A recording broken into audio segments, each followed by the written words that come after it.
Vale, pues buenos días. Bueno, somos Nerea y Anne, somos residentes de primer año de microbiología y vamos a hablar del diagnóstico microbiológico de las infecciones de transmisión sexual. O sea, es una presentación súper rápida, simplemente unas indicaciones para ahora que quien quiera venir al laboratorio, pues para que lo entienda un poco mejor.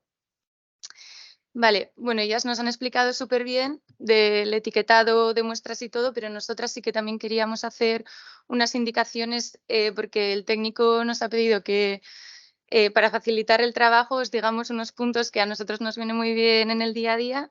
El primero es que todas las etiquetas vayan súper bien identificadas con los datos del paciente, porque si nosotros no tenemos datos epidemiológicos del paciente, esa muestra nunca va a tener resultado, nunca va a llegar al facultativo. Entonces, lo único que nos quedaría es desecharlo y es una pena. Entonces, por favor, pues siempre con la petición bien hecha y tal. Luego, tipo de muestra, también muy bien indicado, ya sea en la petición o a mano en el tubo, porque a veces sí que nos pasa, por ejemplo, de una paciente nos llega un exudado vaginal y una úlcera genital. Entonces, si, como los escobillones son iguales y si no tenemos ni en la petición ni en el escobillón indicado cuál es cada muestra, nosotros no lo podemos inventar. Entonces, muchas veces también lo único que nos queda es desechar la muestra o intentamos averiguar qué puede ser cada uno, pero no os cuesta nada y en un momento escribirlo estaría muy bien. Luego, posición de etiquetas, bueno, es menos importante, pero también es verdad que nos ayuda la etiqueta cuando lo pongáis en el tubo, que sea de forma vertical, simplemente porque así el lector lo lee. Si se pone de forma horizontal, el lector no nos lee, entonces tenemos que ir metiendo el número de petición de uno en una mano y la verdad que es más trabajo. Y también nos dicen, a veces nos llegan los tubos que solo llevan la etiqueta en lo que es el tapón y no en el tubo. Entonces, si de una muestra se nos perdiese el tapón, ya esa muestra se queda sin un número de petición, sin una identificación. Entonces, también puede que al final pues no sabemos de quién es esa muestra, entonces que poner tapón y tubo o sí solo en el tubo. Y luego, pues, separar también las muestras de un mismo paciente, que no vengan todas las muestras juntas en un paquete y tener que andar separando. Vale, luego, bueno, una vez que se recogen las muestras, el transporte, en el caso de que se lleguen antes de las 2 horas desde que se recoge la muestra, no hace falta mantenerlo en frío, pero si veis que va a tardar más, sí que está bien mantenerlo en refrigeración. Y ya finalmente, pues esa muestra llegará al laboratorio y es donde ahí entramos nosotras, que haríamos el diagnóstico microbiológico. Bueno, Eva nos ha explicado súper bien, pero eso, las muestras que nos llegarían serían, por una parte, de pacientes sintomáticos, pues el exudado endocervical y vaginal en caso de las mujeres, exudado uretral, el frotis faríngeo y frotis rectal también, úlceras genitales y la serología. Y de los pacientes que son asintomáticos, pues para hacer el cribado de los hombres nos llegarían las orinas, de las mujeres un exudado vaginal de autotoma, el frotis faríngeo, frotis rectales y también la serología. Entonces, ahora os iremos un poco explicando de cada una de las muestras qué es lo que solemos hacer. Cuando nos llega un exudado endocervical, pues con el escobillón lo primero que vamos a hacer es una tinción de Gram y un cultivo. O sea, coges el escobillón, cogemos las placas las placas donde vamos a poner parte de la muestra, que llamamos que sembramos. Luego, estas placas se van a meter a incubar 48 horas a 37 grados. Y cuando pasan estas 48 horas es cuando ya nosotros hacemos la lectura con las placas y la tinción de Gram con el microscopio. También de un exudado endocervical vamos a hacer el kit que se llama Mycoplasma Duo. En este kit lo que se va a detectar es Ureaplasma uralíticum y Mycoplasma hominis. Ahí os traemos dos ejemplos. El primero es uno negativo para ureaplasma y para Mycoplasma hominis y el segundo sería un positivo pues para Ureaplasma uralíticum. Como podéis ver, pues ha virado el color y eso significa que es un positivo. Y luego también de todos los exudados endocervicales hacemos diagnóstico molecular. Pues por una parte haremos las PCRs donde se detecta gonorrea, tricomonas, Mycoplasma genitalium y clamidia. Esto sí que, bueno, en estos casos a veces los facultativos veréis que en los comentarios a veces pone CT mayor a 30. Eso significa que la carga bacteriológica que sea, o sea, el ciclo donde se ha detectado el material genético de la bacteria ha sido alta, lo cual significa que la carga bacteriana que tiene esa muestra es baja. Entonces, pues también puede tratarse de un falso positivo, pero bueno, simplemente para que sepáis por si alguno alguna vez ha fijado en el comentario. Y luego esto sí que es importante saber que de los exudados endocervicales, las PCRs de herpes simple no los hacemos de rutina.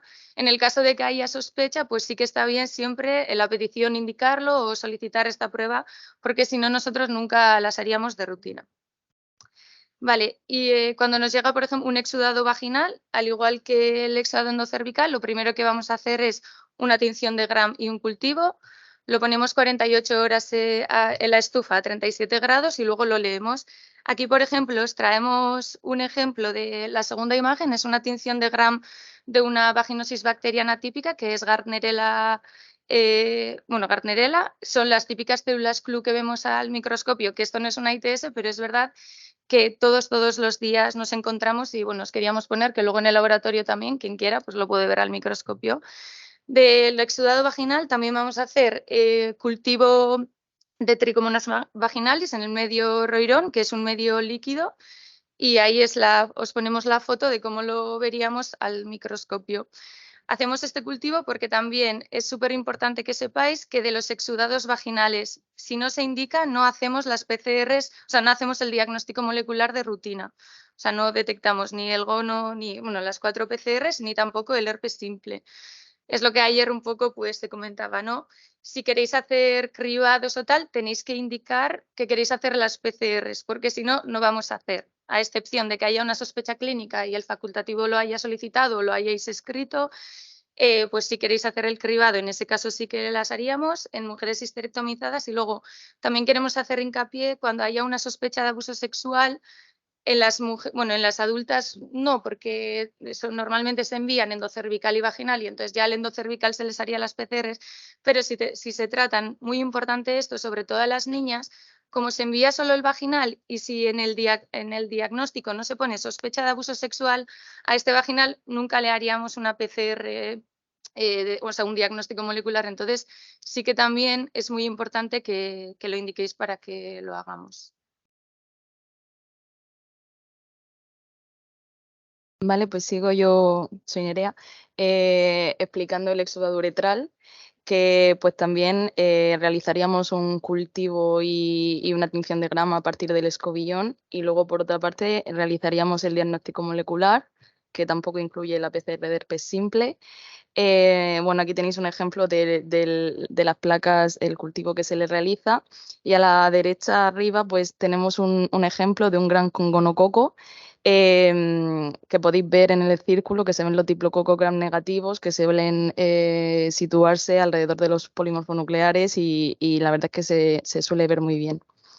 Y bueno, también recalcar la importancia del cultivo, sobre todo en sospecha de gonorrea, porque necesitamos el crecimiento del gonococo, como veis en la foto de abajo, para poder realizar el antibiograma y determinar la sensibilidad antibiótica, por una parte, tanto para el tratamiento como para registrar la aparición de resistencias.